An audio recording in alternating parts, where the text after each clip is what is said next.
order the special meeting for general purpose for Wednesday, August 24th, 2022 at 6 p.m.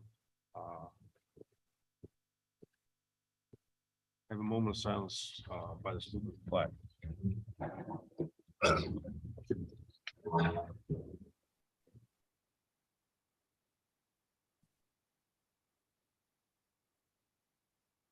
Pledge allegiance to the flag of the United States of America, and to the republic for which it stands, one nation, under God, indivisible, with liberty and justice for all.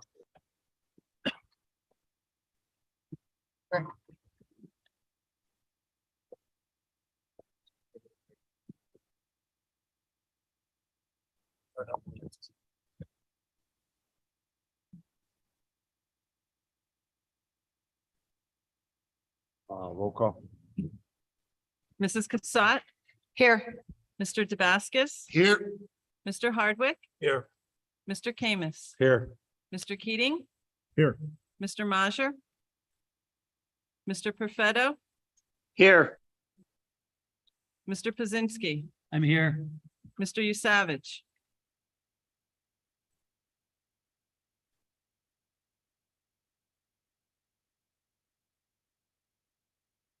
I'd like to make mention that there was an executive session held prior to this meeting to discuss personnel and potential litigation of contracts or contract. Superintendent's comments. Thank you, Mr. Camus. The first robo call this school year will be made this Sunday night at 7 o'clock with information on the upcoming school year. Just a couple of very important items tonight that will be part of this call this Sunday. 6th and 9th grade orientation for the middle school and the high school will take place 1 week today, August the 31st. Middle school is 9 to 12. High school is 8 to 10. Also, kindergarten orientation will take place Thursday, September the 1st from 1 to 2:30. New teacher orientation for recently hired teachers will take place August 31st at our middle school at 9 o'clock a.m. Again, that's 1 week today. And the first day of school is Tuesday, September the 6th. And again, I want to emphasize all important dates, times, and information for the first week and the first month are now posted on the district website under frequently asked questions. Thank you, Mr. Camus. Thank you, Mr. Tosh. Before statements from citizens, I do have a question because we received our agenda so late yesterday with all the supporting documents. Did everybody have a chance to read all the documents and supporting documents? Is everybody comfortable going forward, voting on everything this evening? Yeah, I just had an additional comment, Rick, about, we got a request for use of a field for a football field and wanted it from the athletic committee. It's actually this Saturday, so it's fairly quick. Lackawanna Junior College, head football coach, Mark Duda, who's a Larksville resident, and has been in, coaching at Valley West actually years ago. They traditionally use Scranton's facilities, but they're a little scheduling conflict, supposed to have a scrimmage this week canceled, so they don't have anywhere to practice. And they wanted to know if they could use our facility. So I think that's I don't know if that's a board decision, or at least get input from everybody if they could use it or not. Me personally, it doesn't either way, I guess, but that is a heavy use on a football field for those. For really a program that's outside of our. I think we let enough of closer teams practice. Out of town like that, I would say no. So it sounds like I'll refer to our solicitor. That would be a board action. So traditionally, there is a facilities use form that they fill out and we sign on. So it hasn't been voted on in the past, but I wasn't sure now. It's just for 1 day. Did they ever submit that facility form? Do you know, Frank? I mean, we sent it to Nick Gill and I'm not sure if it got to, so we didn't. And Mr. Damascus, that's for this Saturday. Yes, sir. 1 day. Yeah, just 1 day. Yeah. So with everybody's permission, or question, should we amend the agenda, or should we just to vote on this, or? I don't think we have to vote on it, but I'd like to get opinions because that's approved by administration. That's just a form like that facilities use form we get all the time. I mean, some input from the board would be helpful. I would be against it. I'd say some of our locals want to borrow it, we can, but going out of I disagree. I'm Scranton using it. Is Brian, that you're the as- general, without you're- everybody, is that the general consensus that, college is just too far away and out of? Everybody okay with that? It's out of county. I mean, it's even out of our county. All right, so I'll talk to our AD and let him pass it on. All right, that's all I had. Thank you. Statements from interested citizens.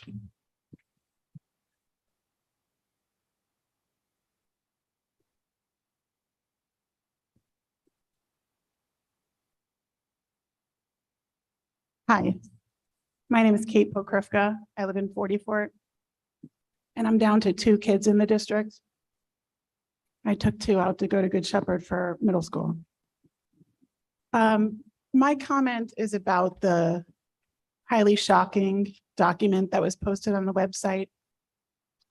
The financial document that talks about the audit that was done and the lack of the districts listening to the recommendations of that audit, which put the district in a financial situation that is dire. Surely taxes will have to increase year after year, and that will fall on the backs of the residents who are already struggling to make ends meet financially. But besides that, it's a dereliction of your responsibility to properly manage funds and a breach of the public's trust. So my question is, who is going to accept responsibility for this hardship? And while that's being mulled over, I'm sure the closing of the gifted program, which affected me and my children, was one ramification of the financial disastrous decision-making. But another ramification is the closing of Schuyler. And that has resulted in a 70% increase in students at Dana Street, where my children attend. You probably have the exact numbers, but Dana used to have about 400 students and now it has over 700. Yet there is still 1 security guard, still 1 nurse, 1 principal, 1 guidance counselor, same office staff, and way more students. I'm understanding that some of the classes are going to be 30-to-1. So back to the question, who is responsible for this lack of taking the recommendations of the audit into account and making better decisions going forward? I think I'll try to answer some of your question. Some people up here are new. And when we came on to the board, the finances were a main focus and continue to be. Last year's budget was almost $90 million. I believe it was 89.8 million. This year's budget is 83.4 or 5. The board is taking the overall financial condition of the district in a very serious manner. There was no tax increase this year because $6 million was shaved out of the budget. We're going to continue to work over the next year to try to make sure that there's an equal distribution of students to teachers in all buildings. Unfortunately, Schuyler Avenue had to be part of that cost savings measure to sustain the district. I think the board made a sizable gain in the financial health of the district, but there's still, I want to be very clear, a lot more work to do. We're trying to establish, we have a new business manager, just came on about a month ago, that we're looking very forward to working with and establishing a baseline budget and to get a good grip on what our true financial picture should be and where we need to focus, moving forward. We had a very short window of time between December and meeting deadlines for school closures and teacher notification and what have you to make real headway in this budget. And we still were able to accomplish, like I said, a $6 million shavings out of the budget. So I'm confident that this board right here is committed to not only making sure that we correct the financial health of the district, making sure that, you know, your kids, my kids, and all of our kids, as well as the teachers, you know, have the best that we're capable of giving. Thank you so much. And I really appreciate the disclosure of that document and the fresh new blood here on the board. Thank you for your time. Thank you. Thank you.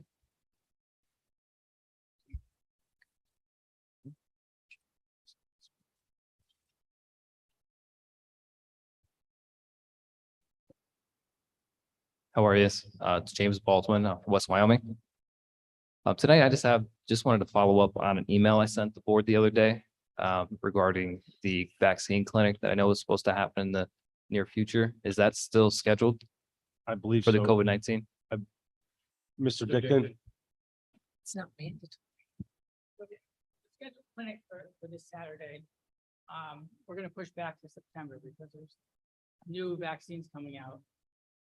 And so we think would be beneficial to offer, you know, any clinic to or any vaccine to the community mid to late September. So, It's not mandatory, correct?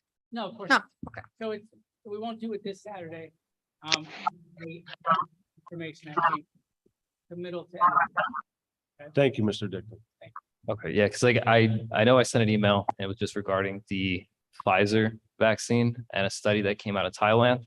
I don't know if you guys had an opportunity to look at it or look into it at all, but it was kind of concerning where they found that almost 30% of the children that received the second dose of the Pfizer COVID vaccine for kids 13 to 18 had some form of adverse cardiac reaction, which is significantly higher than any of the other studies that has happened in the United States or other parts of the world, mainly because the studies in the past weren't taking all the tests of the children prior to the vaccine and then after the vaccine. One of the things that was quite concerning about it was that a lot of the children had what they're calling subclinical cardiac effects, meaning the issues that may come out may not happen. They may not be showing any signs of any issues, but in the testing, they found that there was some type of issue with the heart, these children. So I just thought it was important that the board be aware of that. Maybe something that, you know, is considered when we're talking about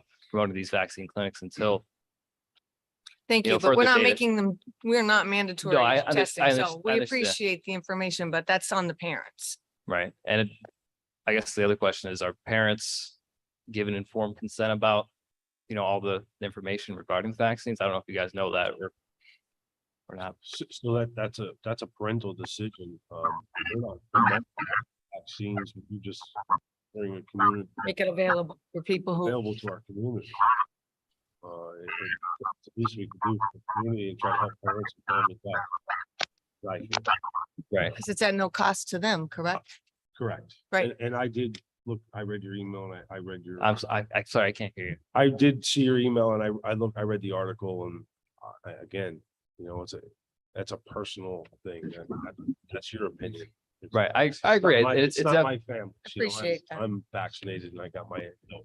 Right. And it seems like for most people, it's fine, but you know, it's kind of concerning with the young children because they're finding some stuff that they weren't expecting. Obviously, more research needs to be done, but it's quite alarming, being, you know, we have a lot of children in our district. No, All I right, but appreciate that's that. what I Yeah, have. Thank no, you. I appreciate the information. Thank you.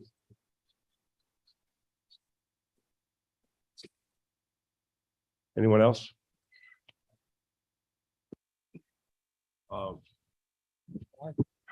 General recommended action, number one. Approve the closure of Schuyler Avenue Elementary School as of August 20.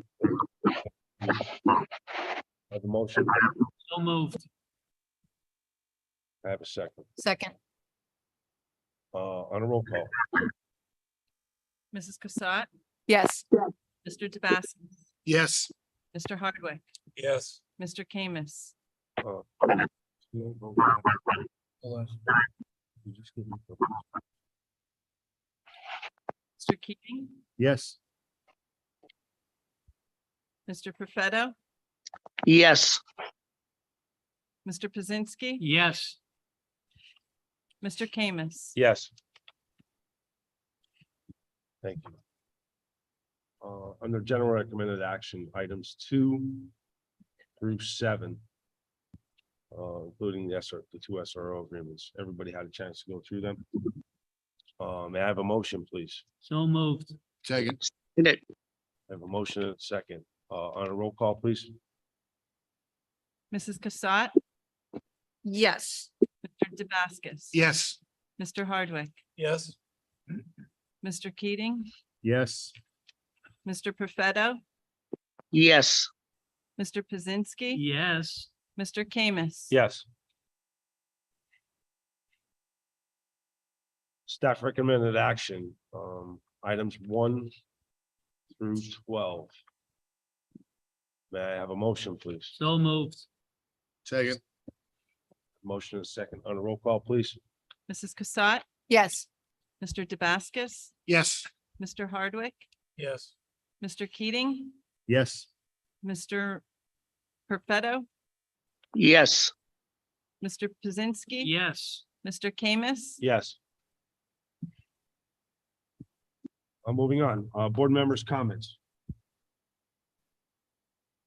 Anybody? Mr. Camus, if I could, I just want to say very quickly to anybody in the audience, or perhaps if this is zooming again, our work session will be coming up, and that's where a bit more dialogue will take place on the topics that we vote on and do during the voting sessions, including today's meeting.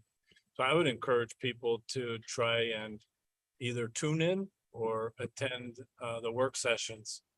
I believe that there's a value to that, and I want to thank Kate and James for their comments.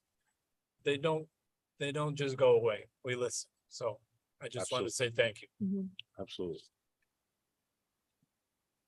Anyone else? I have a couple. So just to spin off what Mr. Hardwick just said, we do have work sessions now. We started that 2 months back. Our work sessions are on the first Monday of every month. Monday? Or first Wednesday of every month. I'm sorry. Thank you. It's Jen. okay. And they start at 6 o'clock, as advertised. The second Wednesday of every month, we will have an executive session, followed by a regular voting agenda. We will have an executive session starting at 6:15 now, every month. That'll go to 7 o'clock. I would like to promptly be on stage for 7 o'clock. So our residents aren't waiting for us at this stage. We will continue with our voting agenda. Mr. Tosh, just for point of clarity, going forward, I would like to have the agenda presented to myself and the vice president at least a week before the work session. So we have a chance to review the agenda and updated right up to the work session. And then going forward to the voting session, it'll be on an as-case basis, depending on what the information is. That'll be done. And for another point of clarity for transportation of the board, so everybody is fully included in on everything. I'm asking that the board members all get emailed all the information that's relevant. And I'm also asking that, if attention to the personnel or the safety committee, that the chair for that committee gets the first attention, okay? Just They attention. get first in. Well, no, the whole board, and then obviously with attention to Mr. Keating or Mr. Hardwick or Right. or Mr. Damascus or myself or whoever else is the chair. Okay. Just so it's full transparency across the board, okay? Got it. Thank you. Thank you. Rick, I- Mr. President, what I would ask is if you and Paul see the agendas a week ahead, and you guys are good with it, can the full board get it just a little earlier? Oh, absolutely. Okay. So just for point of clarity, so I'm asking for the agenda to be the week before the work session. And then, so we have that whole time, right up to the work session, as soon as we finish it, we'll hand it out to the board. But between that session, I don't want things to be popping up some work session to start our voting session, because everybody had a chance to see everything like, this evening. There was a lot of information handed to us last night that if you didn't sit down at your computer and read for a half hour, you might have missed it. So I'm trying to avoid that a little bit, so not put a board member on the spot. I appreciate it. That's all I have. So our next scheduled work session is September 7th, 2022. The regular meeting will be September 14th of 2022. May I have a motion to adjourn? So moved. Second. Meeting adjourned.